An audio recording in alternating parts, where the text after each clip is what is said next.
భక్తివన్ ప్రేక్షకులకి శుభోదయం.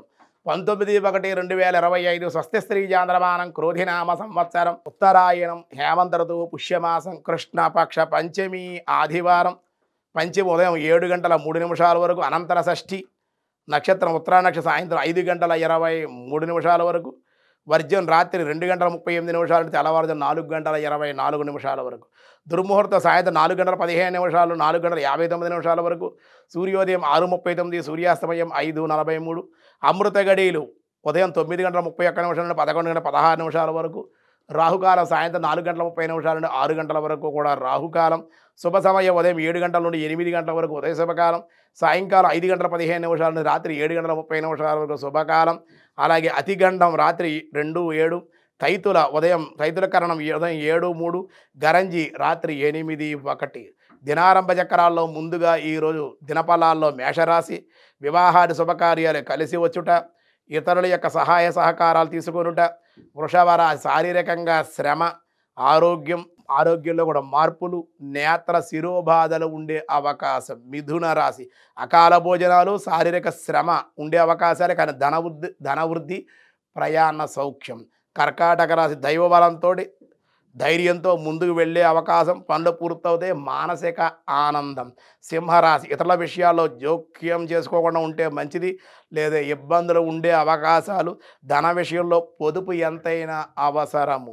కన్యారాశి సంఘంలో ఉన్నత స్థితి, జీవితంలో కొన్ని మార్పులకి ఉండే అవకాశం, మాట పట్టింపులు ఉండే అవకాశాలను జాగ్రత్తగా ఉండాలి. తులారాశి ఉద్యోగస్తులకు శుభవార్తలు వినుట, గృహంలో వస్త్ర లాభాలు, ఆనందము. వృశ్చిక రాశి ధనము మంచినీళ్ళ వల్లే ఖర్చుగుట, విచారము, బంధువుల వల్ల కొన్ని ఇబ్బందులు కూడా వృశ్చిక రాశి వరకు ఉండే అవకాశాలు, జాగ్రత్తగా ఉండాలి. ధనస్సు రాశి మంచి ఆదాయము, అనుకోని పిలుపులు అందుకొనుట, సంఘంలో గౌరవము, దైవ దర్శనాలు. అలాగే మకర రాశి స్త్రీ మూలకంగా సహాయం అందుకుంటారు, ప్రయాణాల్లో ఇబ్బందులు ఉంటాయి, కానీ పదవీ ప్రాప్తి, గౌరవము ఉండే అవకాశాలు. కుంభరాశి ధనయోగము, స్వల్పంగా అనారోగ్య సమస్యలు, చిన్న వివాదాలు ఉండే అవకాశం. తదుపరి మీనరాశి వారి శుభవార్తలు, శ్రమానంతర లాభాలు, ఉద్యోగ ప్రాప్తి కూడా ఉండే అవకాశం ఉంది.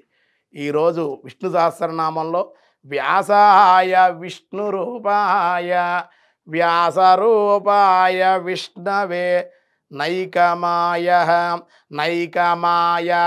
నమః అన్నారు. భగవంతుడు మాయారహితుడయ్యను, తన మాయ చేతే ఆధారము చేసుకొని అనేక రూపాలలో ఈ ధరాభారాన్ని నివారణార్థంగా అవతరించుచున్నాడు అని పురాణ ప్రసిద్ధులు చెబుతూ ఉంటారు.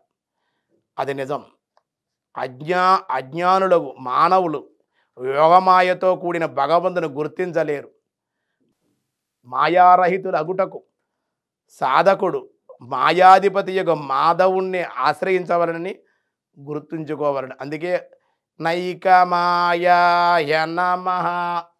మాయ ఆయన ఏం చేయలేదు, కానీ ఆయన చేతిలో మాయ ఉంటుంది. ఆ మాయ ద్వారానే నడిపిస్తూ ఉంటాడు. జ్ఞానులు తెలుసుకుంటారు, అజ్ఞానులు తెలుసుకోలేరు. కాబట్టి ఆ మాయ అధిపతి అయిన మాధవుణ్ణి ఆరాధిస్తే, స్మరిస్తే, పూజిస్తే ఆ మాయను మనం దాటగలుగుతాం అని ఇందులో అంతరార్థం. మిగతా విషయాలు రేపు చూద్దాం. ఈరోజు స్వస్తి.